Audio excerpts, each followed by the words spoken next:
Right this minute. 1585. Just gonna jump right into it. On this day, 20th day. What is it, still May? Yeah, my daughter's 21 now. So she grown. Almost an empty nester, brother. Alright, we rolling live. Let's share this thing. 1585. Friday night, our normal night. Last week was Saturday. Life happens, brother. Life happens. Let me get what's our slate today? What we got on the deck? What's on deck? Let's see where it go. I know I saved it. Party people in the house, appreciate y'all for coming through. 1585, like we always do. NBA playoffs. Who you got now? That you've seen a little taste. Who you got now? Mock debate. I'm gonna ask Jimmy who he want to be. You want to be Saban? You want to be Fisher in prime? You pick who you want to be in this NIL fiasco. I'm gonna go for the namesake. I'm going. Oh, Pat Bev is dropping dimes, dabbing people in the back, telling the truth. Are you buying what he's selling? Are you selling what he's giving, the wolf tickets? The NCAA has lifted the scholarship limitations. What does that mean for everybody? And how much money would it take? How much money is enough to sway, to encourage, to flip? And our top 5 breakfast cereals. This should get interesting. There's some of our normals, our regulars that I would love to hear their top 5. This is 1585. Let's do. There's an intro we got to play sometime. Play tonight.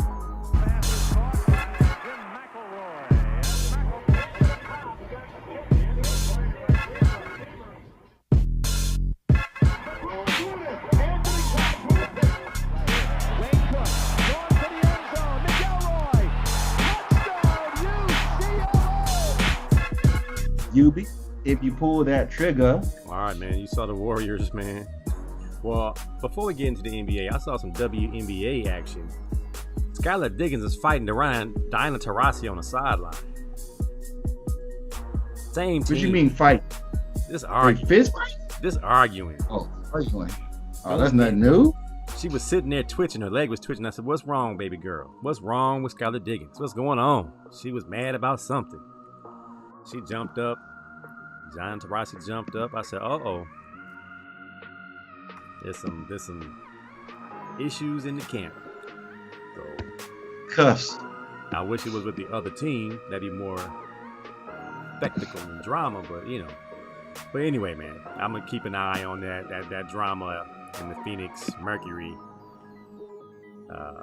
saga as it continues. Man, the NBA, man, tonight, I think the Mavericks were doomed when Charles Barkley picked them. Oh yeah, that's how it works. When Barkley picks somebody, they do. When Barkley picks you, you're done. All right, so the Dubs clean up the Mavericks really well after being down 19, and as Shaq says, the others, Kevon Looney and Otto Porter Jr. held down the fort as Draymond was in foul trouble all night. And pull out a 126-117 victory over the Dallas Mavericks. 2-0. Brandon Henry in the house. West Side. The Queen, Elaine, is in the house. Crazy shit. Hey. Crazy. Jimmy Mack. Dallas blew that game. Did they blow it? No, didn't blow it. I think Golden State took that. Ah, man. It looked like when they get going, there's no way to stop momentum. No way to stop the momentum. All right. So at this point in the season, you saw Boston recover, put hands on the Heat.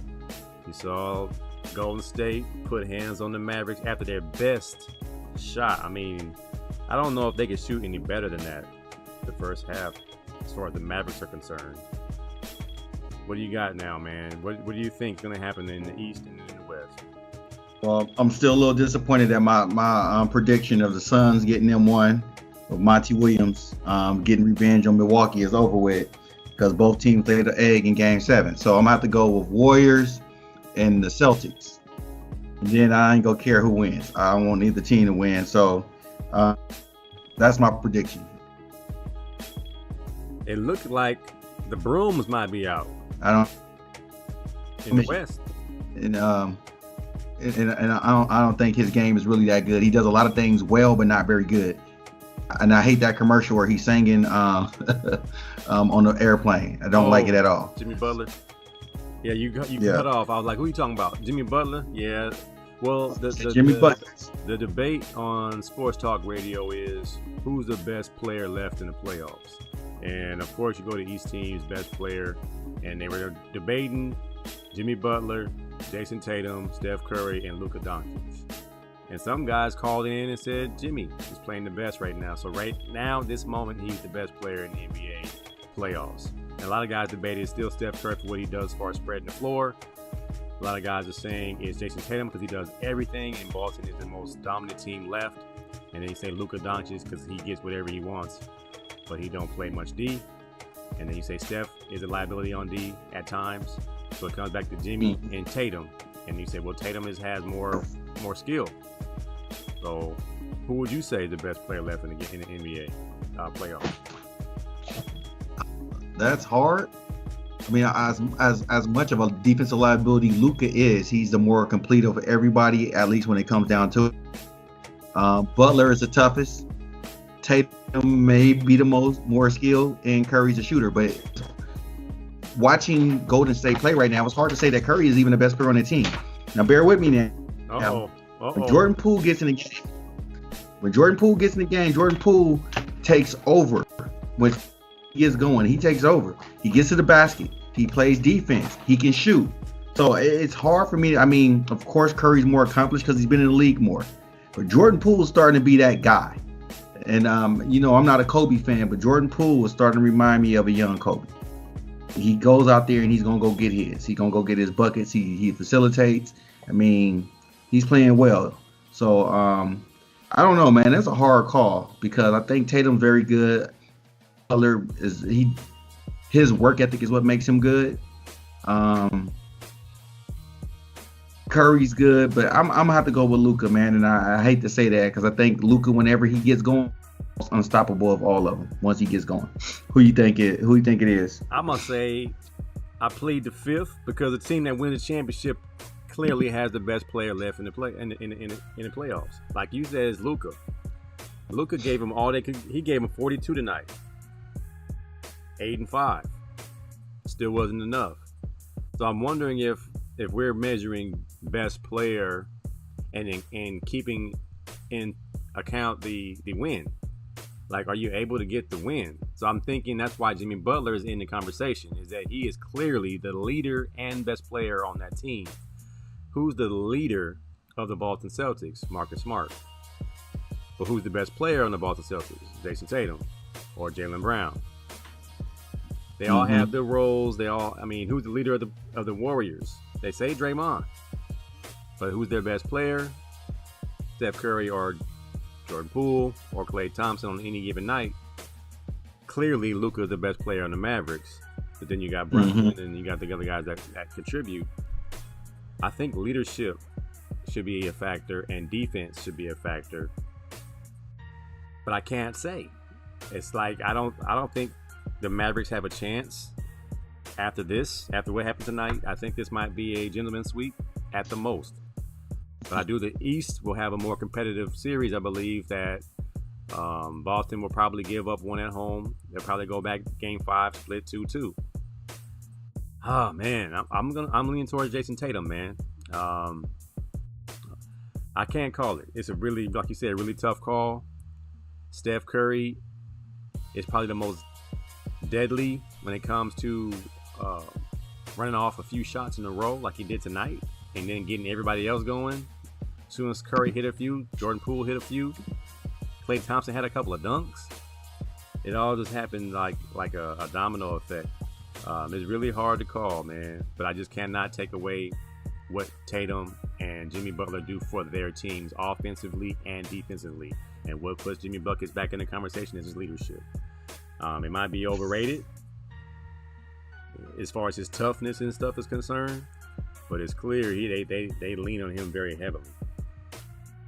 Right. Yeah, I agree with you that they lean on him very heavily, but as far as a leader, we're talking about a guy who's a malcontent. He doesn't get along with his teammates. I mean, just recently, before we got to the playoffs, he got into it with Udonis Haslem, where Haslem was like, we can take this off the court and fight. And that's his coach. When your coach is saying, hey, let's think, people appreciate what Butler brings to the table, but I don't think it's leadership, because I remember the year when they were in the Bucks, when what got them to the playoffs, yeah, Jimmy Butler played good, but it was Dragic. Dragic was their guy. He got hurt, they had no chance. Yeah. Jimmy Butler was giving epic performances, but it really wasn't carrying wins. I think what really carried that win the other night when they beat Boston the first time, Boston couldn't hit nothing and they were turning the ball over for one quarter. They had a 37-14 quarter where Boston just couldn't do nothing. Boston couldn't get up their own way. You take away that quarter, they lose that game every other quarter. They just had one hell of a quarter. And then they got off to a good start the other night, and then you just seen Boston take it to them. Yeah, Jimmy Butler got 29, but it was 29 points where they were just really getting beat up on. They were getting dominated. So if the others don't come along, as you said, Shaq say the others don't come along. I mean, look at Looney, man. Kevon Looney 20 and 12 looks like he looks like he's all pro. He's all NBA right now. He's balling. You can't say he looks that way because he runs like I feel. He runs like he hurt. He runs bad. Kevon Looney looked like he on his last leg. Like they brought him out of retirement. Kevon Looney out there looking like Leon from above the rim. Like he came out the streets wearing some corduroys and a thermal. Y'all need me to play because Draymond in foul trouble? I got you. Let me go find some shoes in the back. Kevon Looney looked like his back and feet hurt. And he was out there balling, got 20 and 12. I'm mad, man. Sidebar. I have DraftKings. And before the game, I went on DraftKings. I put Kevon Looney in there. I put Otto Porter and then the regular guys, Steph and Luke and all them. I know I would have won $5. They said I was too late to put my lineup in there. And Kevon Looney goes out and he goes 20 and 12. I'm like, ain't this I could have won $5, man. They won't let me. On 10 or 15 shooting at that. They won't let me be great. D-Mac find the house. Fight you know.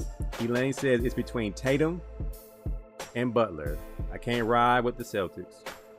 So it's Jimmy. You gotta go with your gut. You gotta go with your feelings. Go with what's on your sleeve. Jimmy Buckets. Well, if they can't beat the Celtics, they can't be the best. Cousin D in the house, D Strong. Way back in Connecticut. And it bait past your bedtime, man. It's 12:20 back in Connecticut. Looney looks like Robert Parrish's nephew. Oh. He might be. He runs just like Robert Parrish. You sure do. He probably Robert Parrish's age the way he out there. Man, but Kevin Looney, a Bruin, I forgot. He been in the league so long, I forgot he went to UCLA. I was like, he told my son, he said he went to UCLA for 1 year? One and done? He was there for one. He was a one and done. He was one of the top recruits in the nation coming out of high school. So it's Looney and Zach LaVine, right? They came out one and done. Zach LaVine wasn't even the starter. Shame on that coach. All right, well, so what you've seen out of these 4 games, who's gonna win the whole thing? Man, like I say, I hate to say it. Like neither Boston or Golden State, but I like a lot of players on both teams. I'm gonna say with the way the Dubs are playing, with the experience, they will. If they face whoever they face out of the East, they're gonna win. They're like you said, it's probably gonna be at the most a gentleman's sweep. But the Mavericks might get one at home, but I think the Dubs will get another one, and then they'll be crowning Curry the greatest shooter ever. Is he the greatest point guard ever? Is he the greatest player under 6'5" ever? You know how all that goes. Is he top 10? No, he's not top 10. He's probably not even top 20. But he's a great shooter, mainly because of volume, and he's a front runner. You seen tonight, he didn't help the comeback. That was Jordan Poole and them and the others that made the comeback. But then he got in the fourth quarter, he knocking down shots, which are breakers. But he's a and he does his thing, because when the going gets tough, sometimes Steph Curry don't get going. He'll get you 29, but he'll get you 29 when not the 29 that you need to win the game. He'll get you 29 because they were up by 30, and he'll get you 29. He's making them shots that ain't pressure packed. It's the shots that we gotta make for the comeback. And I was like, just notice the shots that Curry makes and when he makes them. Mm-hmm. He makes daggers and comebacks. He never makes the shot that's we need this or we lose shot. Yeah, he's never really in that situation very often, but he makes good daggers. A lot of people chiming in. Z Lane said Boston is going to advance. They're in the same situation as the Bucks. Esquire Everett Glenn in the house. He said the Mavs and Warriors tale of two styles: pass, cut, catch, and shoot versus ball dominant Mavs and Luka. If Warriors shoot, it's a wrap. Celtics deeper than Tatum, and Tatum can match Butler's impact. Great take there, Dr. Glenn. I'm going to say Warriors. I had the Heat and the Warriors in the championship before this all began. I'm worried about the Heat at this point. Was it Grant Williams? He's different. He's a different muscle kind of. He's their version of what's Draymond. Is it Draymond? And then what's the other guy from the Heat? Tennis shoe guy. He collects tennis shoes. Big, strong, but not very tall. He got the championship with the Bucks last year. Tucker, PJ Tucker. PJ Tucker. He's their tough guy. So they have a tough guy to match Jimmy Butler's fake tough. I'm not even sure Jimmy Butler's that tough, but everyone says he's tough, so I guess he is tough. But that's the Heat's reputation, though. If you watched the first game, a lot of physicality, Boston in the second half. That's their thing. If the rest don't allow them to be physical, they're not talented to beat you. But if they're allowed to push you around and get up on you, they'll beat you, and that's their calling card. But does the NBA want a Miami, Golden State final? Celtics. It's gonna be Celtics Warriors. Eric Glenn says Celtics Warriors. Curry finally gets an MVP in the finals. Knowing his luck in the finals, this gonna mess around and beat Jordan Poole. my man Ken Stevens said he's a killer. Stop it. I'm just messing. There's no such thing as killers in the NBA. He's a team game. Hey, he's a killer when he's convenient. So is Curry clutch or not? He's conveniently clutch. Hey, Elaine, you don't know. This is a conversation you've been having for 2 years now. Been going on for clutch. Until he makes one. Until he makes one when everything's on the table. He still got to earn that clutch. He's a killer, but he ain't clutch. PJ Tucker. Grant Williams reminds me of Bonzi Wells. Bonzi Wells, headband, never fit. Eric Glenn said they got lots of shooters, so Curry doesn't always have the ball. Clay Poole, former Cavs #1 traded. Yeah. And that's going to be to Steph Curry's detriment for his legacy game. Because, I mean, like you said, top 10 overall, top 10. He's trying to get in that top 10, top 5. He's trying to get higher on his legacy. We heard the discussion, did CP3 take a hit on his legacy? And I was like, all he can do really is elevate his legacy at this point. He can't go back down. Yeah, I don't think we know what CP3 is. Yeah. So where he's gonna be and belong, whether he get a chip or not, he's gonna always be who he is. Y'all must have forgot, said my man Ken. He said, y'all must have forgot. I ain't forgot. I just haven't seen one yet. He said Grant Williams reminds me of Bonzi Wells. Wasn't Bonzi Wells the Kobe stopper? Bonzi Wells was a Kobe irritant. He got on Kobe's nerves. Or was that Ruben? So Kobe had to give him buckets after he got mad. Kobe would straight buckets. Yeah, so I'm gonna skip the Saban talk for just a second. Pat Bev, as he's talked about CP3, let's just talk about Pat Bev right now. Pat Bev was on TV all week, going hard on CP3, going hard on JJ Redick about somebody else's money, talking about how James Harden deserves supermax for 22, 8, and 7. You buying what Pat Bev is selling, or you think he just a hater? He's for sure being a hater, but he's being a selective hater. Pat Bev is setting himself up for post-career stardom. He sees other guys doing it, all these TV personalities that are ex-players. I mean, hell. Oh, you crashing again. Hold that thought. Yeah, that's you crashed a little bit. What'd you just say? I was off. What'd you say? Oh, I just said that I'm not buying nothing that he's selling. He's just preparing himself for post basketball career. If Kendrick Perkins can do this, he feels he can do it. If JJ Redick can do it, he feels he can do it. I mean, Redick just Bob Cousy. Said Bob Cousy played against plumbers and firemen.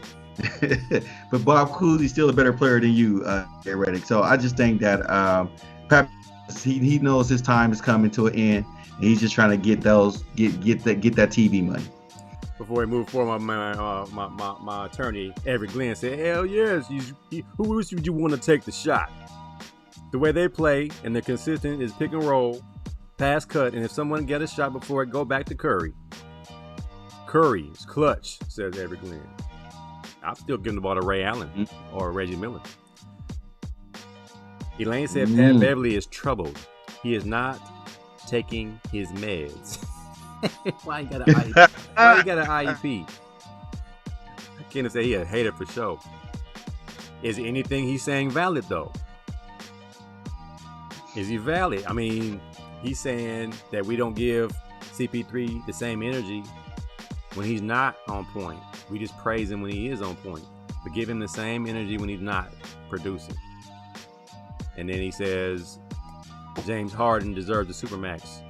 And how you gonna say that man don't deserve supermax? I'm like, cause he ain't shoot the ball but 2 times in the playoffs for my Sixers. That's why you don't get supermax. You see how Giannis played in the closeout game when they were down? He played like his mind. He was out of his mind. He was trying not to lose. That's supermax guy. Yes. Not the guy who feels like I don't want to shoot tonight. I'm gonna facilitate and take 2 shots. It didn't bring you to come here and be Ben Simmons part 2. Brought you in here to score. If Kendrick Perkins has a media credential, Pat Bev can get one. That's a shot time Mo. I think Pat Bev. All right, tell me if you watch this show back. Pat Bev and Kwame Brown and Paul Pierce have a show, and you call it Player Haters Ball. Player Haters Ball starring Pat Bev, Paul Pierce, and Kwame Brown.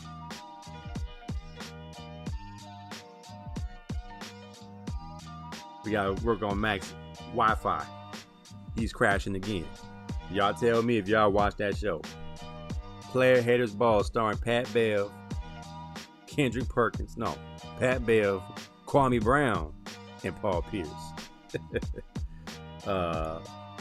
You gotta have heart. Yes, Lord. It will be canceled after 2 half. It will be canceled. Oh, Jimmy Mack got kicked out. Let me get this going real quick. When Matt comes back, you see we working with Skype. Shout out to Skype for making all this possible. Elaine says, I will take the 0 on that show. You wouldn't watch Pat Bev, Kwame Brown, and Paul Pierce? The Player Haters Ball? Oh, man. Hey. He's about to become the most hated post-career NBA person ever. He will attempt to say Charles is doing the same thing. Just watch. Oh, man. But he speaks well. He speaks confidently. And he's not as ugly as RG3. RG3 gets that crown as the ugliest mug on TV. Because RG3 looked like a roach to me. He looked like a roach. The Draymond's response. Did you hear Draymond's response to Perkins?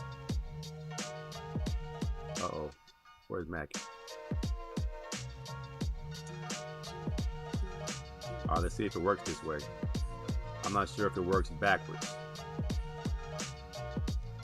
I'm on the call with Mac. They joined the call. I don't know if it works this way. Oh yeah, it does. Good. All right, there you go. Oh, cops. There you go. You got kicked out, man. And I was trying to pitch my new show called The Player Haters Ball with Pat Bev, Kwame Brown, and Paul Pierce. Elaine said she ain't watching it, and Chi-Town said it'd be canceled after two half shows, not even a full show.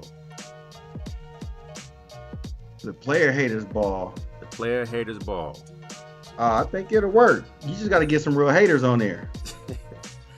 I hate you. I hate you. I hate you. I really hate you. Dr. Peter's in the house. Dr. Peter, technique extraordinaire. Stop it. Paul is a clown. Kwame Brown wasn't bothering nobody, and Pat Bev be on point. Pat Bev was on point. Dr. Peters.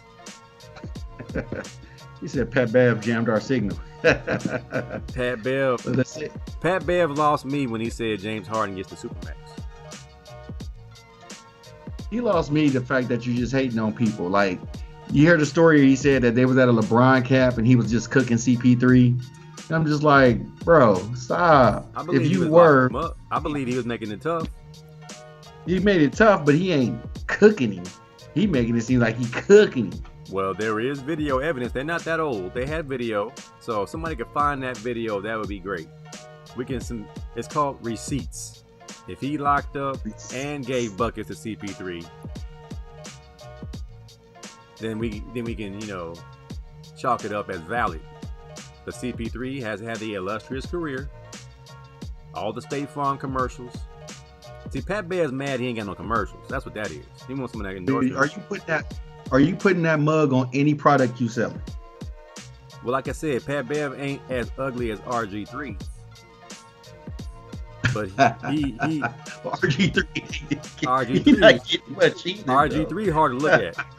RG3 is hard to look at, bro. Now, Pat Beverly looked like a regular brother from Long Beach, but now RG3, something happened.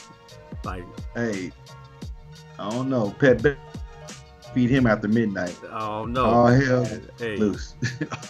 Oh hell, hey, we gotta reopen the ugliest in sports. We gotta revisit. We gotta revisit RG3 and Pat Bev neck and neck with Boban. But Boban's commercial gold. And what's the name from the Phoenix Suns? What's my man with the rat face? Left. Artist Payne. Yeah. Cameron Payne, not Artist Payne. Cameron Payne. Campaign is woo. Campaign look like Ratatouille, boy. Ratatouille. Nicholas Parks. Pat calls CP a cone. That might be the most disrespectful description of your defense. You're a cone, bro. Isn't CP3 like an all defensive player throughout his career? Like, wasn't he the steals leader? Yeah. He's like a 9-time all defensive player.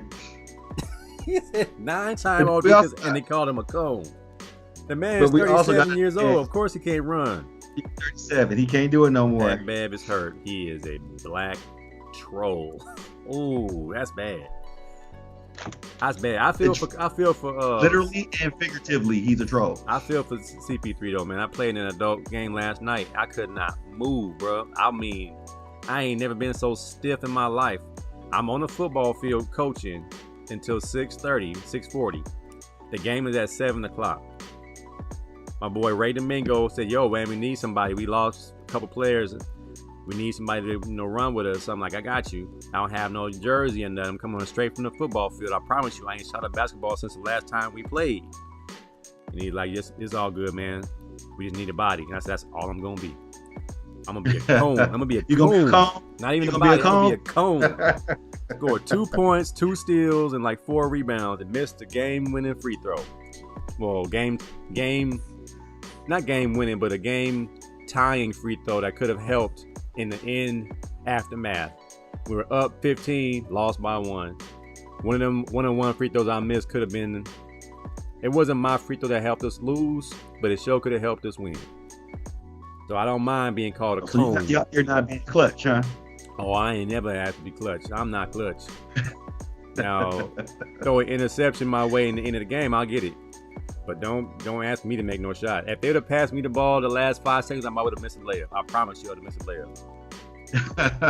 I already know me. I would have got between dunking it and laying it up and forgot I'm 48. Bo is hurt too and has a model for a girlfriend. Woo! Bo, man. Bo uglier than his daddy. And that's ugly. And that's ugly. That's minute. Nigga minute. I mean, I know I'm not no supermodel, but man, Minute head didn't fit. It didn't. Yeah, his head didn't match his body, man. Minute head was too small, man. It didn't look right. And your head too small. Done. Oh man. All right, man. All right. So Nick Saban, bro. Nick Saban. Is there any honor amongst thieves? Nick Saban says A&M bought their whole recruiting class. But no stutter, no sugar, no ice, no chaser. Straight out. You bought the team. Is that the kettle calling the kettle? Is that the kettle calling the kettle black? The kettle is most definitely calling the kettle black on that one. What are your thoughts, man?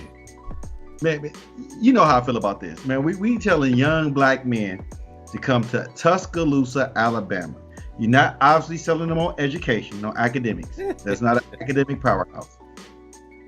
And you know what's the nearest big city? Mobile? Montgomery?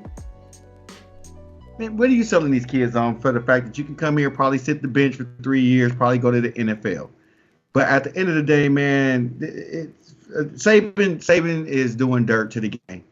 I get it that you finished number 2, so you're mad that you finished with the number 2 recruiting class. At the end of the day, you still got to coach them up. You got to coach these dudes up. So if I'm Jimbo Fisher, I ignore it. And if we did, man, believe me, we seen the ESPN 30 about Auburn, Alabama. Auburn paid the dude. Alabama paid the dude to go to the school, and Auburn paid the dude to snitch. So, man, we know money being exchanged. Money being exchanged, man. I mean, because you're not just coming to. I mean, they got the number 1 high school quarterback from the LA area to go all the way to Tuscaloosa, Alabama, at a school that doesn't have a track record of putting out good quarterbacks for the NFL. Right. So come on now. You know that boy wallet got opened up. And if you're not doing it, Nick, you know the alumni are. So it's ridiculous, man. It's ridiculous, man. I'm mad at Saban did, but I think he knows he's gonna lose his stronghold on college football. So he's trying to get ahead of it and say that people are cheating to beat him. What you think? I think he's trying to get his boosters to ante up some more money. Like, what I said wasn't to the effect that it was illegal. What I said was they got oil money. And I got old slave owner money. And in 2022, oil money trumps slave money. Slave money. So I need some help. And that's why he retracted his statement the next day. I love Jimbo Fisher. I like him. Elaine says she loves Jimbo Fisher's response. I gotta pull it up. All I know is October 8th, Bama, A&M. Where's the game at? At Alabama. We should go. I mean, shoot. We should go. I'll go down there and sacrifice being called the N-word just to see that. We should go and do a 1585 show in Tuscaloosa. At Tuscaloosa. At the game. See. What did Jimbo's response? What did Jimbo say? Jimbo said he thinks he's God. You gotta do the accent. And then, if they work together now, he rips. He rips him. It says he rips him. Jimbo. Saying I bought every player. His comments were despicable. You can say despicable. Numerous times. We never bought anybody. No rules are broken. Nothing was done wrong. It's a shame that you gotta sit here, defend 17-year-old kids and families in Texas A&M. But we do these things right. We're always gonna do things right. We're always gonna be here. We're doing a heck of a job. How do? It's despicable that a reputable head coach can come out and say this when he doesn't get his way. This narcissist in him doesn't allow those things to happen. It's ridiculous when he's not on top. That's what it comes down to. Nick Saban jabbed at Prime. How does Prime get a top 5 player to come to an HBCU? They gave him $1 million. Travis Hunter's response is, if I got $1 million, my mama's still staying in the same apartment with 3 kids. So I ain't seen $1 million yet. It's no honor amongst the BT now. Shai Mo says Saban is the pretty girl who has gotten her way all her life, but got left at the altar for the sweet regular girl. Every script in the history of sitcoms, movies, that's what this scenario is. Now, what's the revenge plot? Does the pretty girl go and kill the good girl? Probably. Alabama about to throw 80 on them. Now let's see what's Prime's response, says Elaine. Prime's response. Yeah, I like Prime's response too. Sanders responds. You don't have to play for us. Yeah. To Saban. He said a couple of things. I know he just said something about we don't need to pay for us to come play for us. Play for us. Yeah. Yeah. I like that. That's the best remark. There That's you go. Best. I got this one. This one says, uh-oh, my phone taking over. Hold on. Technology. Hold on. Everybody chill out. We got this. All right, we turn this off. Prime said, you best believe I will address that lie that Coach Saban said tomorrow. I was awakened by my son Shador Sanders that sent me this article saying that we paid Travis Hunter Jr. $1 million to play at the Go Jackson State Tigers football team. We as a people don't have to pay our people to play with our people. Hallelujah. Amen, brother. Amen. Amen. And that's all I'm going to say about that. That's all our Browns going to have to say about that. That's all you got to say about that. Now, I'm pretty sure Travis Hunter got some money. You know what I'm saying? Like, you know, at the end of the day, everybody's paying these kids, man. Let's not be naive. Travis Hunter didn't go to JSU and not get some bread. Just not enough bread to move his mama out that apartment. Or they're playing it safe and they're not going to move their mama just because you saw what happened in Blue Chips when Butch McRae, mama got a job, an apartment, and then he tried to transfer. And they said, well, you want your mama to lose a job? He's like, no. Then you better strap up your shoes, bro, and be there Friday night for the game. That's right. Don't play with all that stuff back. It's money involved. This ain't no game. So, no honor amongst thieves. Will this be the first step to them regulating the NIL with the heavy hitters now fisticuffing? Yes, they're gonna have to regulate it. They should have been regulated it because you got some universities that's got deep pockets, and it also college football is supposed to be fair across the board. And we already know with the Power Fives, not fair across the board because the smaller schools are never going to win nothing. They're never going to get that. And they're not going to get the top 5 players. But now we got a top 5 player going to an HBCU. That kid goes and balls, and he goes to the NFL first pick. That's going to make other top prospects years down the line decide, I'm going to go to Grambling. I'm going to go to Southern because I've been to homecoming, and woo, them girls. And but we already talked about it, AC. Let that 5-star white quarterback go to Southern homecoming, FAMU homecoming, Howard homecoming, and go, I didn't know booties can move like that. Oh, my God. I'm getting right here, right now. And that's when it all is going to break loose. When the white linemen are going down there, they didn't get some cornbread and greens, and they eating crawfish. I'm telling you, man, he's just trying to get ahead of the game. Saban knows he sees the sign of the times. If Prime can turn this Hunter kid into a top prospect, it's over with. It's over with. So I'm pulling up a picture of some Jackson State females, and let's see, because we were recruited, and we know what they entice you with, and the first thing that pops up is, of course, the cheerleaders. Man, they enticed me with education. Man, they showed me some books in the classroom. I was like, I'm coming. Okay. So, the Jackson State girls, this is what they, Travis Hunter, come on through. These are Jackson State Lady Tigers, come on through. Billy Bob from Kentucky, come on up to Jackson State.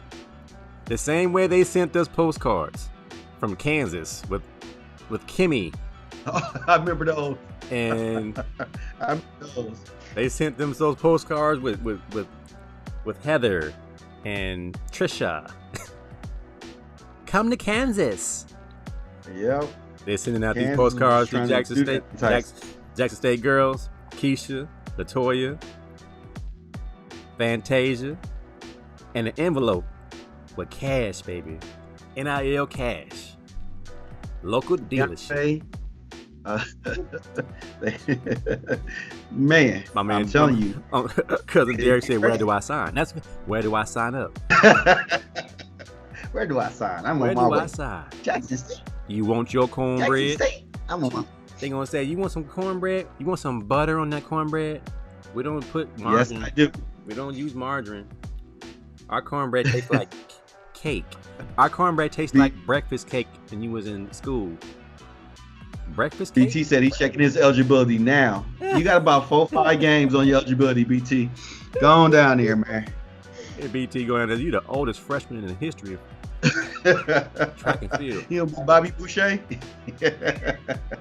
He'll be the next Bobby Boucher. Top he said, "Yeah, I'd rather see that every morning on campus to Alabama's alternative. I'll go to Alabama A&M up the street." I mean, to be truthful with you, if you watch Alabama, if you put Alabama on the field with Alabama A&M, you wouldn't tell the difference. There's nothing but black players. You might get a white lineman there, a quarterback there for Alabama, but the whole team is basically brothers. They O-line brothers.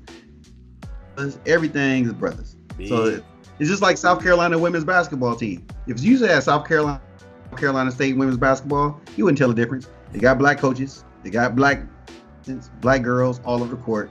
You won't tell the difference. That's what the SEC is. The SEC is basically a HBCU with money. It's basically HBCUs now with money. All right. I'm Nick Saban. You Jimbo Fisher. I get paid $8 million a year.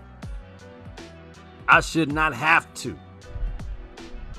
See, I'm not sure how many wins they had last year. Was it 8-4? Was A&M 8-4? And now? Yes, that's their typical 8-4. They're typically 8-4. And now they got the number one recruiting class in America. They bought all their players. I can't hide it. There's no way I should lose a recruiting battle to Jimbo Fisher and the 12th man of A&M. I can't wait till October 8th. Fireworks. Alabama A&M. See, that's the spectacle, man. That's the narrative that a lot of sports are missing. Is the build up. Like now, they guys used to be coaches together. Now they hate each other. Kind of wish Jackson State could play. You know, Jimbo Fisher made that call to the old Sith Lord Saban. Sith Lord, how dare you? I learned from you. I bought players the way you bought players. You showed me the way. You showed me how to. Florida State money wasn't gonna get me players like that. The best I got was Jameis. I don't want no Jameses. I want better. I want dogs. I don't want no meowing. I want dogs. I need some dogs in order to compete with Alabama. How you gonna sell me out like that? Man, we his brothers. These first 48. You think I'm cheating? Jimbo down there. Jimbo done bought all his.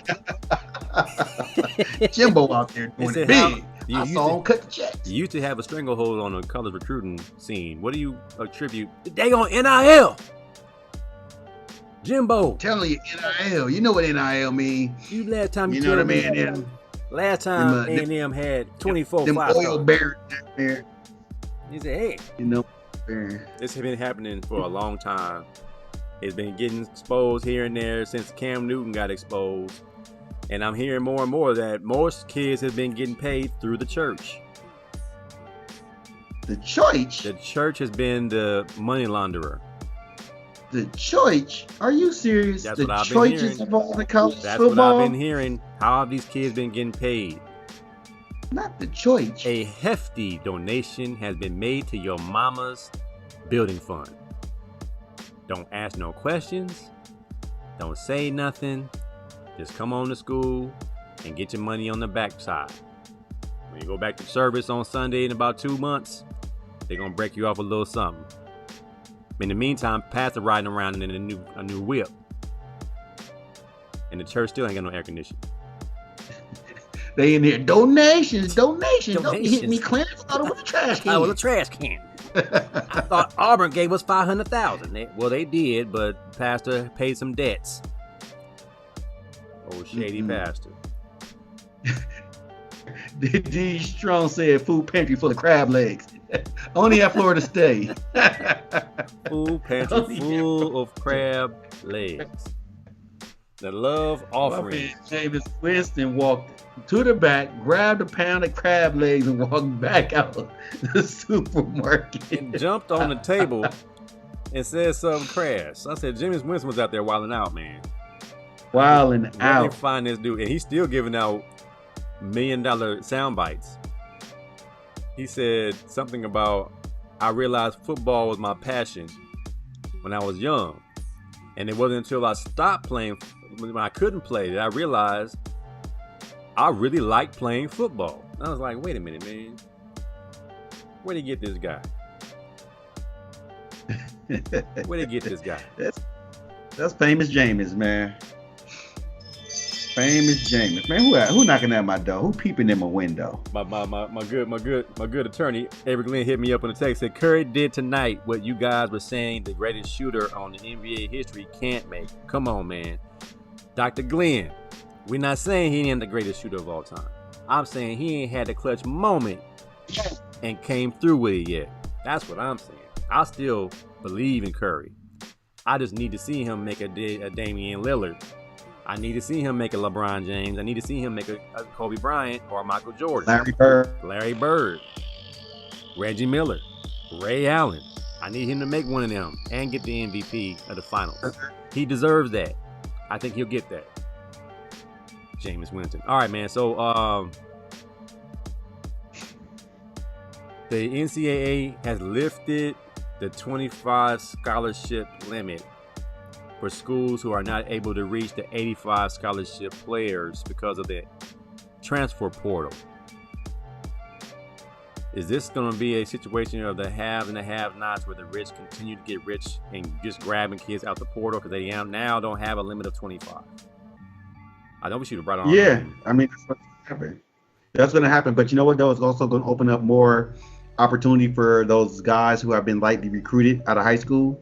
For the programs, the smaller programs, your Eastern Michigans, Western Michigans, and stuff like that, they're going to be able to grab because right now, if I'm a 3-star, it's not guaranteed I'm going to get to a Power 5. So it's a possibility I might have to go to UNLV, or Nevada Reno, or San Jose State, or any of those places. So I like it a little bit. It's just know that you're gonna have to do real building, while everybody else is just gonna, like, from Pitt, who was like the lead receiver in the nation, just transferred to SC. So the bigger programs are gonna get all the portal guys, but you're gonna, and I think this is gonna help those smaller schools, because you're gonna get those borderline 3-star, 4-star players now in your program, and you can bid 4 or 5 years, you might see one of the little guys rise up, because you're gonna have all this player movement from the bigger schools. I think it's a good thing, and not to mention those guys get to get more players too. They're gonna lose people in the portal. They're gonna bring in 31 freshmen. So when those 31 freshmen and seniors, they're gonna be ready to go, because they're gonna have good team chemistry. They're gonna be, as long as they don't leave, they don't show they can ball and just leave. Those teams will rise up. And every 4 or 5 years, you might see one of the little guys rise up and take down one of the big dogs. I like it. And the higher end schools are going to be fighting for recruits, while these lower end schools getting young players and grooming them and making them better players. So I kind of like it a little bit. I think on the surface, it sounds like a great idea.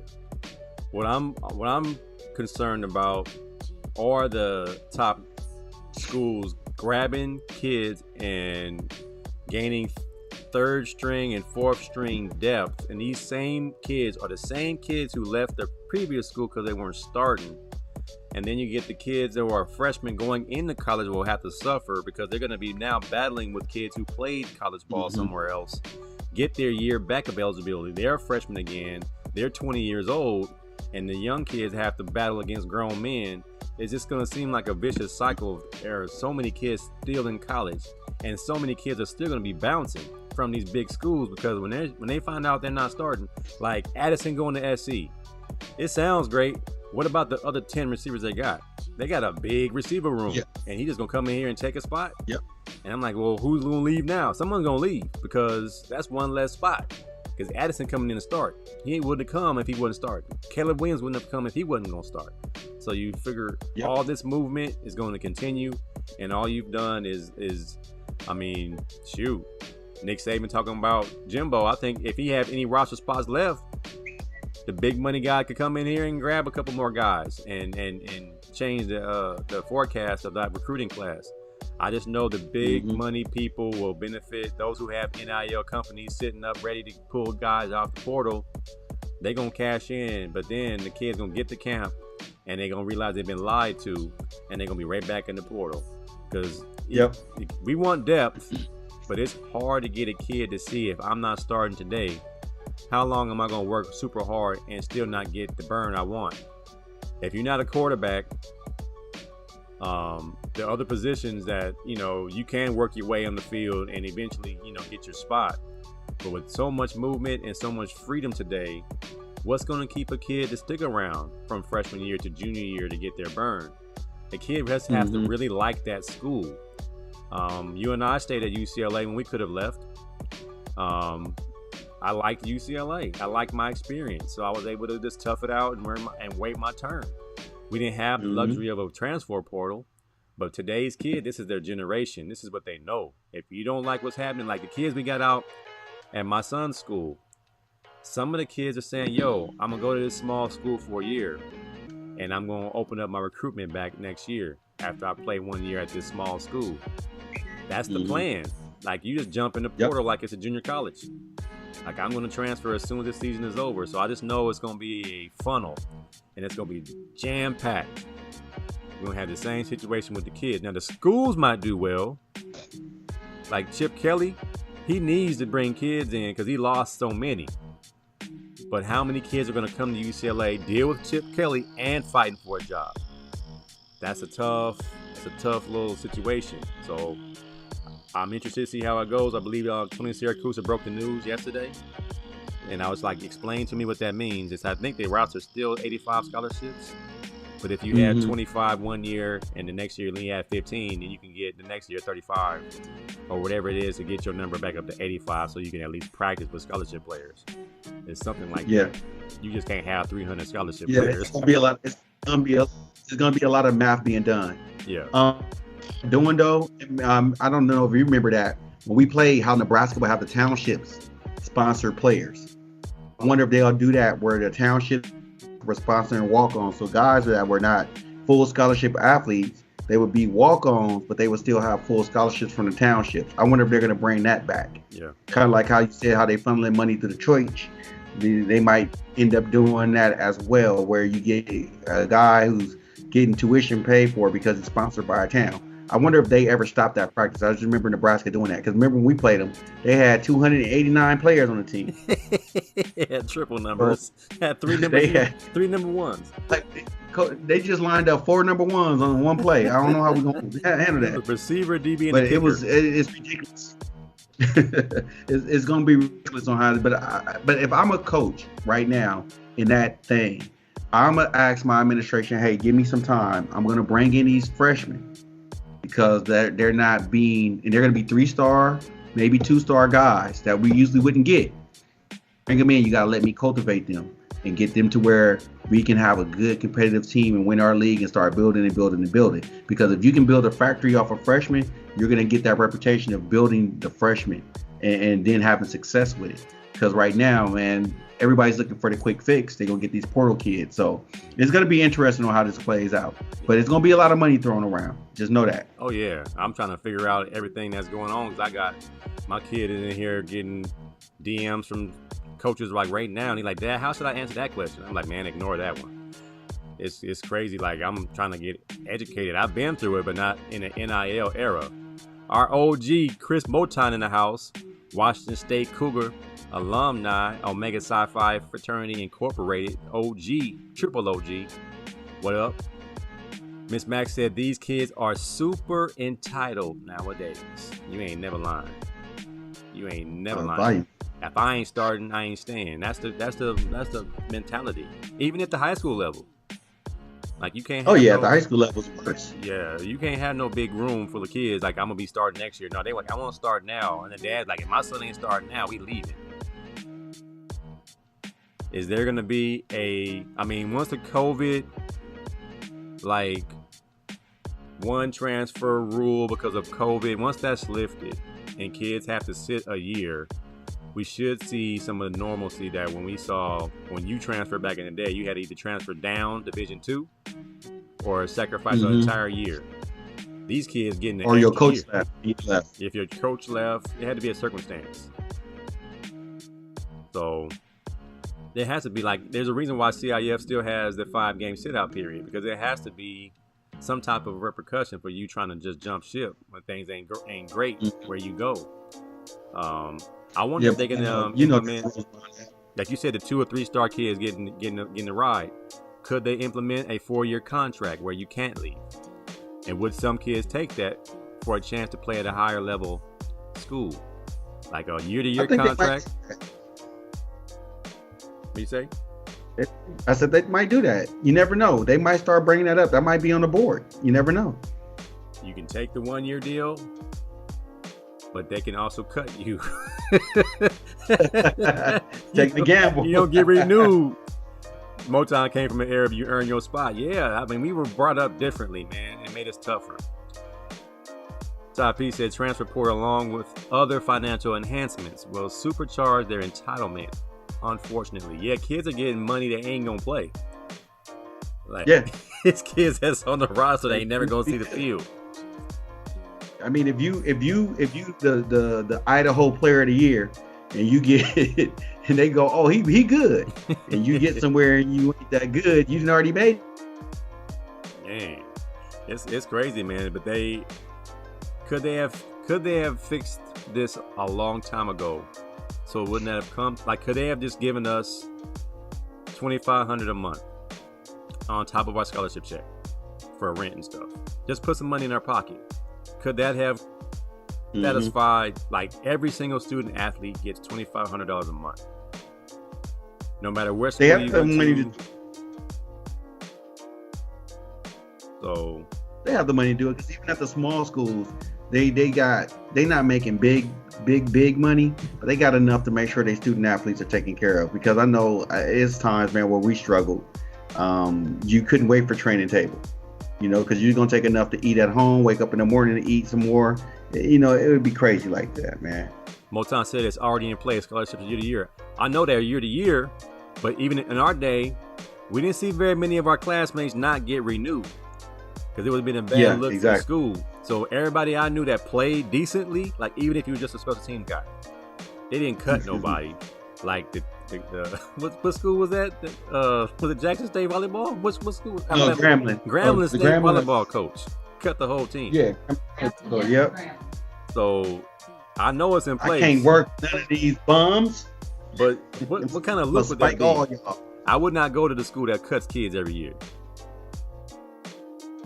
I know. No, that's a spot open. AC, that's a spot open. Alabama, they cut.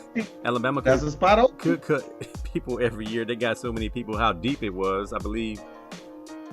Najee Harris, was it Najee Harris, the last running back that came out of Alabama? He had to wait 3 years to get his shot. Yeah.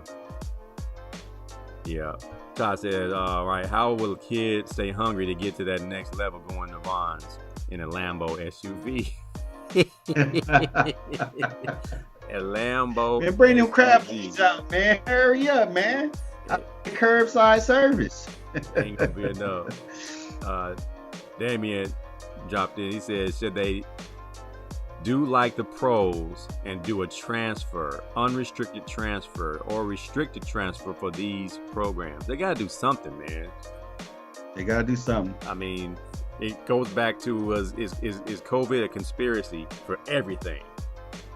COVID was a conspiracy for Nick Saban and Jimbo Fisher to get all the recruits they want, unlimited.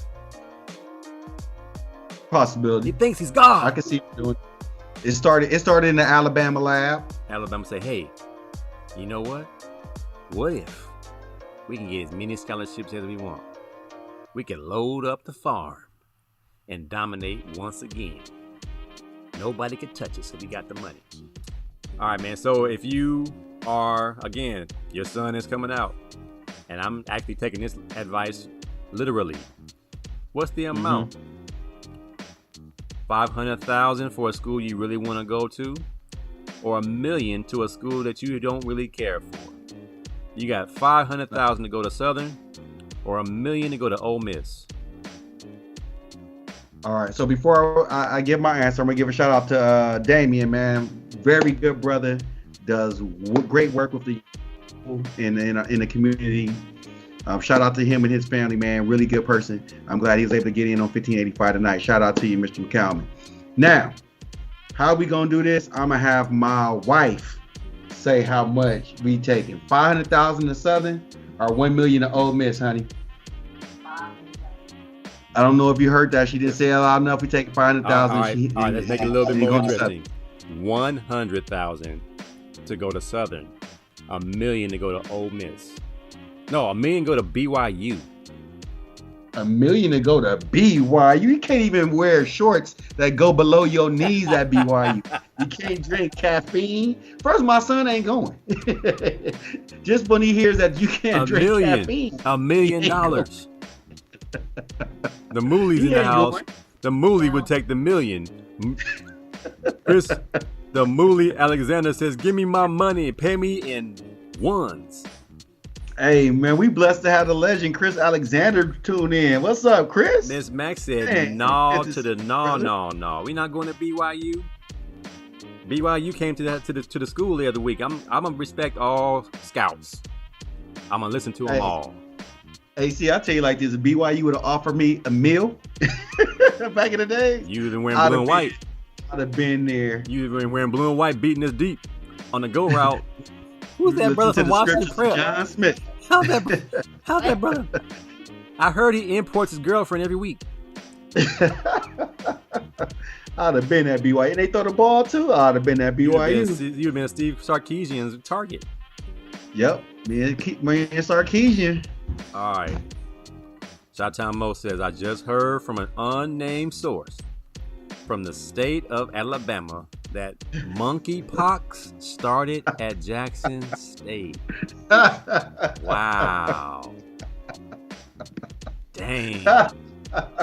Oh, Jackson State is responsible for the monkeypox now? Oh, man. Wow. That's some old. Oh man, that's some old Whitlock stuff right. That's some old Jason Whitlock comedy right there. Good Lord. Hey, Motown said they hit the Ole Miss. Wait a minute, Z-Line said I will go to BOU and then I hit the portal. that portal.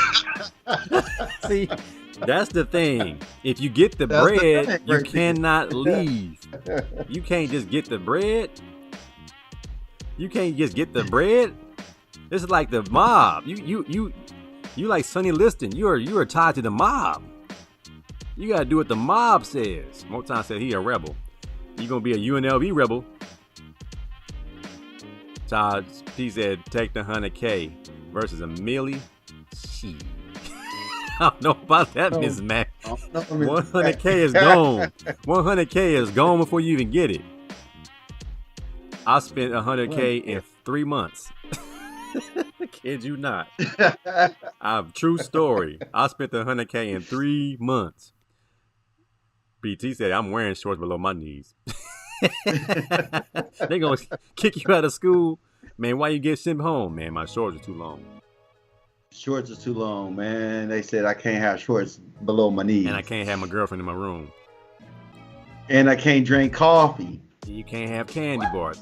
I understand that million, but we have to think about the sanity of my child. My child will go absolutely bonkers under them stipulations. Ms. Max says she has an alternative. He'll make millions if he is sane and gets to the NFL. That's what my son's response was. He says, I'll just go with the lesser amount and just work hard and make it to the NFL and make my money on the back end. You're doing a good job here. I understand some, but Daddy sure would like a nice Tesla or a G-Wagon or something right about now. All the driving and food I'm buying, all the food I'm buying, all the driving I'm doing. I'm be like the uncle in He Got Game. You're not going to keep me out of the deal after all we done for you. You don't like this truck? I got this truck for you. And Ray Allen said, "Hey, what's that Dutter Man? The Uncle Dutter Man. Yeah, that was Radio Raheem. Rest in peace. Yeah, the Dutter Man. He said, you don't like this truck? Wood grain steering wheel? I got this for you." All right, so I'm gonna be faced with this real soon. I got a buddy of mine who's at a major 500 company. He's already telling me when my son signs that they want to set him up with an NIL deal. And I'm like, man, nice. This stuff is happening too fast. But I know there's gonna be an amount. And I mean, I don't see him getting to that point where it's like astronomical numbers, but I know an average kid is making $75,000. And that's more than I'm making a year. And they're getting it just to go sign and play for an institution that's going to give them a free ride, free food, free clothes, free shoes, free publicity, a free chance for the NFL. And then you get some money in your pocket. And it's probably going to be a yearly thing, not once a year. It's like once a year you're going to get a bag. Mm-hmm. And then you get more NIL deals the more popular you get. So these kids are in a good spot, man. Not only are they entitled, but some of them are deserving. I hope my son is able to experience whatever is out there, man. I just don't know what the number is. Like, we always joked around with Skip Hicks and Jonathan Ogden. How much did y'all get, man? Because we don't normally get recruits like y'all from out of state. 5-star recruits from out of state don't come to UCLA no more. And they say, I ain't get nothing, man. I wanted to go to school here. You're like, come on, man. Big O had a track and field contract that I can run track and throw the shot put during spring ball, so I ain't got to play spring ball. You're like, how come J.O. ain't got to play spring ball? He wants to throw the shot put as part of his deal. I'm like, must be nice. Must be nice. Because I had to struggle to go run track. It was a battle. Man. I lost my starting spot track. Motown said that 200K is a chain for them. You better not buy no gold chain. Shit, my son already stupid, Ms. Mac. He said he wasn't gonna make it. He already stupid. Yeah, D Strong, your nephew is doing pretty good. He gonna be all right. I need a new identity. I need an NIL deal. Yeah, Elaine, you gotta put on a wig and re-enlist. Go back to 1 year of eligibility you got left. Go play at some small hick town, and y'all got a South Carolina on your schedule. And that one game you got to go off for 25, 15, and 10. Get you a deal. All right, man. The moment of truth. Top 5 cereals. Before we get out of here, you all have your go-to. You all have your favorite. We're going to run them down top 5 down to number 1 on your list of top 5 cereals. We'd love to hear y'all's in the chat. Go ahead, let us know what you guys are getting down with. I'm pretty sure a lot of us don't eat too much cereal no more. We got too much high cholesterol. We can't drink milk. We got lactose intolerant. We got gluten problems. I still drink me a cup of milk when I got a nice hot cookie or a hot brownie with some walnuts in it. And then the first thing in the morning on a Saturday morning, I will bust me out a bowl of cereal with some ice cold milk. Top 5 cereals, Mac. Number 5. Who you got? Well, as you see, my wife, she put number 2 for her, Special K with berries. But mine is a Special K with vanilla. Vanilla with almonds? With the almonds, yep. Oh. I've had that. It's a good mixture. It's a good taste. Do you feel good about yourself after you eat it? Like you had something healthy? I do, because I had almond milk with it. So the vanilla with the almond and the almond milk just make it feel so much better for me. I feel like I did something good for myself at the end of the day. All right. But at the third bowl that morning. 3 bowls? And that creamy almond milk that don't get as cold as real milk? Now, how long before the Special K gets soggy? Don't let it get off. I eat my cereal fast. I hate soggy cereal. My number 5, man, OG Pops. OG Kellogg Corn Pops. Why? Because when you got an icy cold cup of milk, for some reason, the Pops stay warm, and then you get that little contrast between really cold and warm Pops. And it kind of makes me feel good inside. And it makes my stomach hurt a little bit later, but it go down smooth and they don't come up rough. So I got Pops, my number 5. Miss Mac said she loves soggy cereal. Miss Mac, I don't know anybody. Oh, she let it sit for like 10 minutes. What? She let it sit for about like 10 minutes. The cereal just sitting there, and then she'll eat it. That's just disgusting. Only one I like to eat soggy is probably one of your picks, and I'll just reveal that later. Shot Time Mo said Apple Jacks, Cinnamon Toast Crunch, Frosted Flakes, Fruit Loops, Berry Captain Crunch. Although I haven't had a bowl of cereal in 20 years. Shot Time Mo work at the hospital. He know better. You know better. He don't want to die eating cereal. All them gastro problems people be having. Yeah. Number 4. Who you got? Number 4, I got Honey Nut Cheerios. Honey Nut Cheerios. I think that's on everybody's list. Honey Nut Cheerios. Man, my grandmother kept Honey Nut Cheerios in the house. And every time I spent the night at her house, I woke up early in the morning to get a nice big bowl of Honey Nut Cheerios.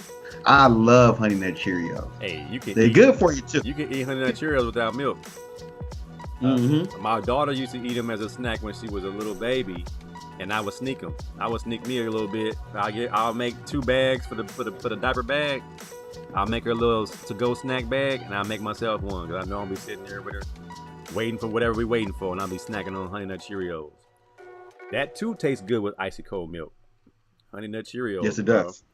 Icy cold milk, Honey Nut Cheerios. I'll put that down at number 4. BT said he got Cinnamon Toast Crunch, Captain Crunch with berries, Fruit Loops, Frosted Flakes, and honeycomb. That's my kind of guy. That's kind of like that's almost what my list looks like. My number 4 was Honey Nut Cheerios, like you. What you got for number 3? Number 3, what I eat now all the time, Life cereal. Life. Where my life? Yes, man. You know how I ran into Life cereal. So when I moved out of the dorms and I was living in an apartment, I would always buy Captain Crunch with Crunch Berries, but I would get a bowl before Jarvis and Andy and Steve would eat up all my Crunch Berries. So I said, what cereal that these fools ain't gonna steal? These suckers. So I bought some Life cereal, and they never touched it. They never touched it, but I ended up liking it. I really like Life cereal. What's the difference between Life and Chex? Life Chex is light and fluffy, so they get soggy fast. The Life cereal Harder. a little bit longer to get soggy. They harder, They right? take a little bit longer. And yeah, and you can eat the Life like how we eat the Honey Nut Cheerios. You can actually eat Life like that, just plain like that, just snack on. But it. then you got Chex mixed. They got actually Chex in the potato. Yeah, but they section. put pretzels and salt and all that. I ain't messing with that. All right. I ain't messing. All right, so my number 3 is Lucky Charms. Lucky Charms Lucky. with them little fake marshmallows, and That's why I don't like it. Lucky Charms, man, I can eat them out the bag too. Lucky Charms has always been a favorite of mine. Honorable mention is Apple Jacks, but Lucky Charms, man, that's my other go-to, man. We got here. I'm with Brandon here. That's my honorable mention. That was honeycombs. Honeycombs I almost put honeycombs on there, but let me some honeycombs. Motown. Number 2. Apple Jacks and Crunch Berries. Go one more time. Go one more time, got. Apple Jacks and Crunch Berries. That ain't Okay. That ain't with the omega sci-fi. Y'all supposed to be eating dog food for breakfast. Y'all supposed to be the dogs, right? That ain't what I heard y'all eat. Get you some child. Y'all supposed to be puppy child with the milk. Don't even do it. Stop. No, ma'am, no, sir. Number 2, All right. Number 2, Cocoa Puffs. Cocoa Puffs. I don't like Cocoa Puffs, You man. can drink the milk afterwards. Get you some chocolate milk afterwards. You eat the cereal and get you some chocolate milk after. Cocoa Puffs. Maybe I don't want chocolate milk afterwards. Like, I want. now what's the difference between Cocoa Puffs and Count Chocula? Same thing, ain't it? It was the same thing. The one I didn't like was Cocoa Pebbles. Nah, yeah, all the Pebbles. That got real salty real fast. I mean, as a kid, I loved Fruity Pebbles and Chocolate Pebbles, but they got soggy so fast. You had a scarf. Matter of fact, we got Fruity Pebbles up there now. I put them in his protein shake. It makes for a good protein shake. But nah, man. So Cocoa Puffs, chocolatey milk afterwards. I guess you can see how some people like that. I didn't like Cocoa Puffs all that much. Damien says he like Honey Smacks, Corn Pops, Special K, Fruit Rings, and Rice Chex. He said, I believe that's the second fake, Honey Smack we got.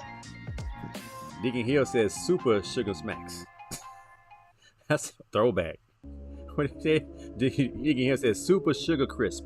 Super Sugar Crisp, old school. What is that? Is old school. Super Sugar Crisp was on the same time when they had Sugar Bear. Sugar Bear. oh, yeah, I remember that. Yeah. Yeah, that's an old school cereal, like way back in the day. Are we on number 2? Yeah. Number 2, I got my Frosted Mini Wheats. Not the big ones, the mini wheats. The small ones. Okay. They go good with really cold milk too. Now, I don't know why I like those. Like, I think I'm like you. Nobody else will eat these. So if I had a box of these in college, Big P Ward ain't touching my Frosted Mini Wheats. He'll say that. He'll say that's not gangster. Gangster can't eat Frosted Mini Wheats. But yeah, I don't know why. Like, I also get them because I know my kids ain't gonna eat them. So Frosted Mini Wheats, man, that's my number 2 on my list. All right. Elaine said Raisin Bran Crunch. Raisin Bran Crunch. That's some. You ever heard of that? That sounds like grape nuts. Like, anybody eat grape nuts? Oh, I hated grape nuts. Oh God, I hated grape nuts. I said they're either great. Oh. They're either great or terrible. They just look hard. And the matter of fact, Hurts the teeth. were they really the seeds of grapes? I don't know, man. They were terrible. I know that. I hated. My mom would buy grape nuts every once in a while. Be like, y'all got to eat healthier. Because what she would do is buy cornflakes, but we would put a gang of sugar in the cornflakes. So that took all the nutritional value out of the cornflakes. Then you start buying the grape nuts. Like, oh, mama, you tripping? Can't do this. What focus group said grape nuts is gonna be a good idea? Like the 80 and over focus you group. sit the kids in the room. All right, this is a new cereal. It's called Grape Nuts. Ooh, perfect. Todd P says Cinnamon Toast Crunch, Reese's Puffs. I mean, you ain't eating breakfast, bro. You eating candy. Captain Crunch Berries for back in the day when your mouth was a lot tougher and you can eat and mess your mouth up for the rest of the day. Frosted shredded wheat. Flakes, frosted or not. I don't much any cereal these days, too much sugar. Yeah, but the nostalgia will kick in if you're at the hotel and you see a couple boxes on the table and the milk is sitting in the ice. Grab your box of Cinnamon Toast Crunch. I don't like Cinnamon Toast Crunch. It leaves an aftertaste. I don't either. My kids like it. Man, now that they brought up the crisp with the Sugar Bear, he used to have the most violent commercials. Sugar Bear used to beat something up. Beat something up to get some cereal. He used to beat something up to get some cereal, man. Put the toll in the bowl, Sugar Bear. So I'm thinking he would beat you up over that cereal. Miss Mac has a great question. What is Fruit Rings? I believe it is probably the competition to Fruit Loops. Fruit Loops. It's the generic version of it's that box that says cereal on it. It's at the store. The blue and white box that says cereal. Fruit Rings. All right, you ready for number one? Number one, the cereal that takes forever to get soggy and it messes up the roof of your mouth. Captain Crunch with Crunch Berries. Captain Crunch with Crunch Berries. After eating a bowl of that, the roof of your mouth is tore up because they don't get soggy, but they are good. Has anybody ever done research on how that is? Like, why that's the only food that I used to love to eat where it would tear my mouth up. Now, I never actually saw what my mouth looked like after eating Captain Crunch, but it really felt like your mouth was injured. I don't know what the science is on that and why that was so. Like, we like to do the self-inflicted pain, but we will still eat them. Yeah. Your mouth would be destroyed. Like, you couldn't even eat lunch. Oh man. Everybody, I mean, I love how Captain Crunch tastes. It just was I would try to smack. Like open with my mouth open and eat like on the side of my mouth, so the roof of my mouth, I would try to like, but I would still end up getting greedy. Like, how does the cereal meet the top of your roof of your mouth when I'm trying to chew with my teeth? I don't know, man. Man, my brother had a theory. He was like, if you let it sit for 3 minutes, then you got to hurry up and eat it. It won't be too soggy, but it won't be so hard. He would literally let it sit there and be like, bro, I ain't got time for that. I'm about to tear my mouth up and hope it heal before we get to the salami sandwiches for lunch. Because I'm about to tear this cereal up. Brandon said it hurt so good. It hurt so good. Honeycomb, said Brandon. Elaine said, what about them Dingham Smacks? Dingham Smacks is good, but they get soggy quick and their milk turned into slush. Yeah, those were terrible. And then the milk don't stay cold very long. Right, Rodney Saucier in the house. You know, Rodney Saucier only ate porridge. When he was a kid, they didn't have cereal. He ate porridge. He was on the focus group with cornflakes. This is a new cereal. It's called cornflakes. Any sugar in it? Nope. Just bran and wheat. Rod ate mush. You got that same cereal they had on Little Rascals. You gonna eat this porridge? Mush. And Stamp said, I know it. Sugar Bear. Sugar Bear can't get enough of that sugar crisp. Grape nuts equals many bits of gravel.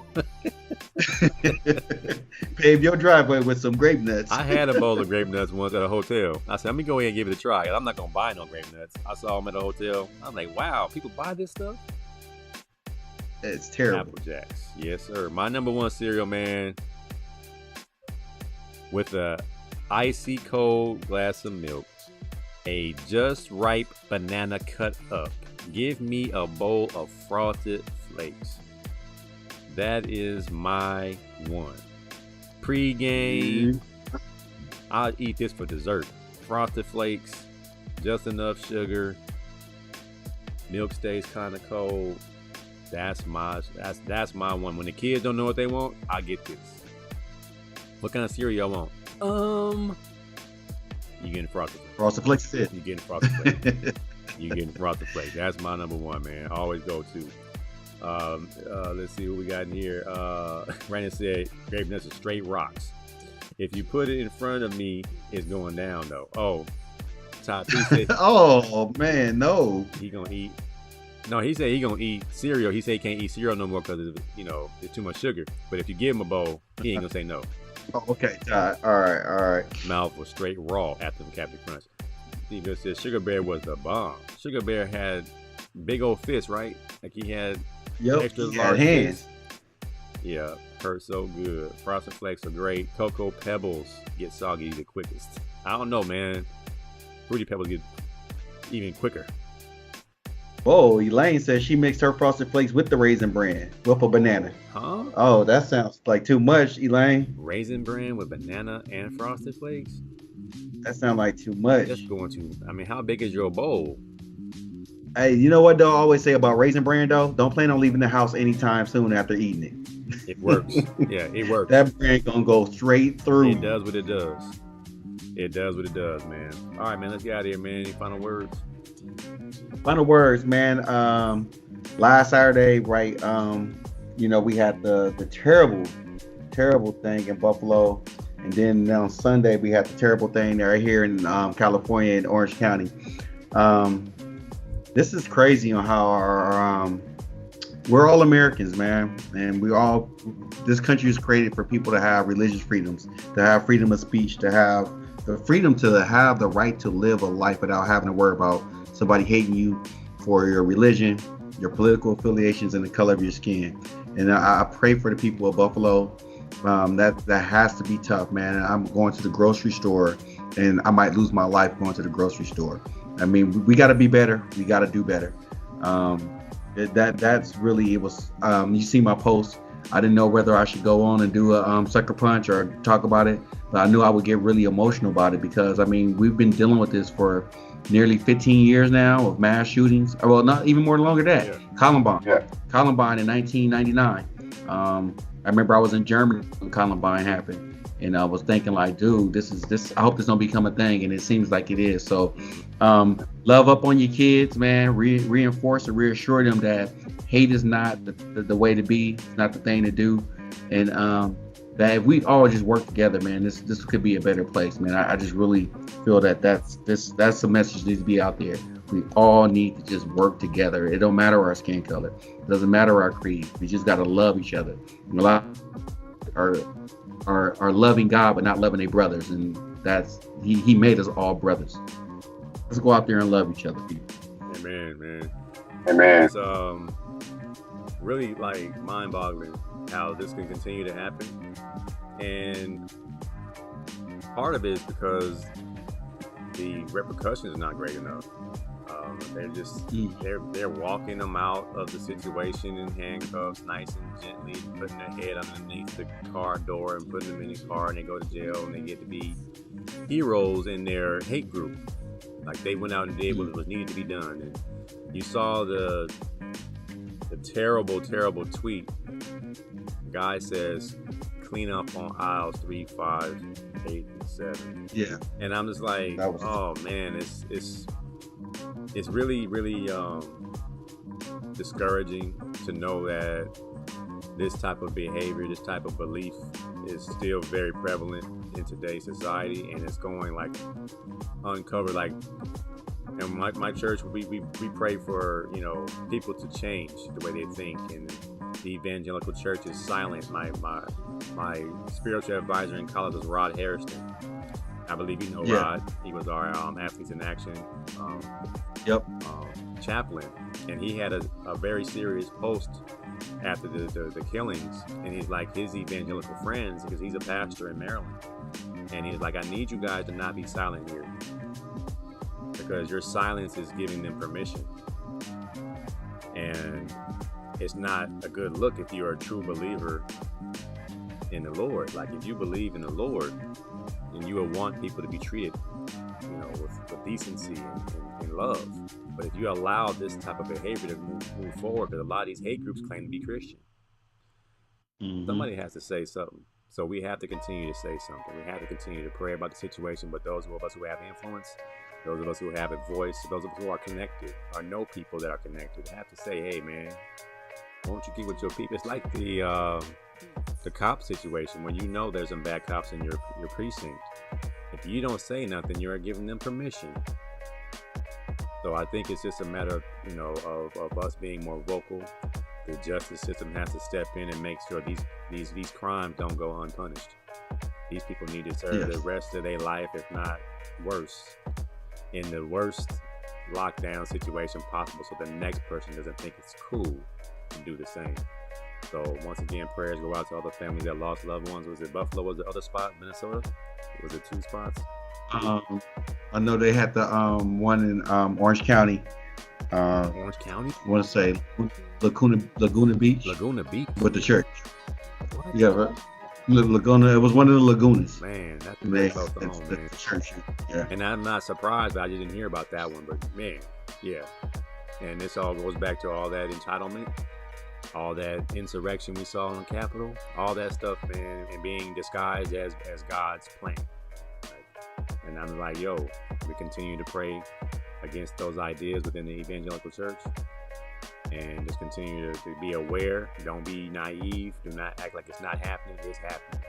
And when you know your spirit says something ain't right, it probably ain't right. Don't ignore your spirit. It will let you know when something ain't right. So be safe out there, y'all, and continue to love or overpower hate. If we continue to love, we have to make sure that hate is exposed. That's why I would rather my buddy be racist out of my face instead of being racist behind my back, because I can't tell when it's coming if you're not truthful up front. All right, man. Amen. All right, y'all. Appreciate y'all coming through. Thank you for coming through, good people. Y'all have a good night. Have a blessed weekend. Everybody be good. Peace. I'll at y'all. Laguna Woods, and this was Max said. Tati says, man, the world will make us paranoid if we let it. Stay safe and blessed, everybody. Amen. My man Deacon says, praying for all the victims and families in Yeshua's mighty name. Amen. My brother Deacon, heal. All right, y'all. Be easy. Peace and love. We out. All right, Cobb, man.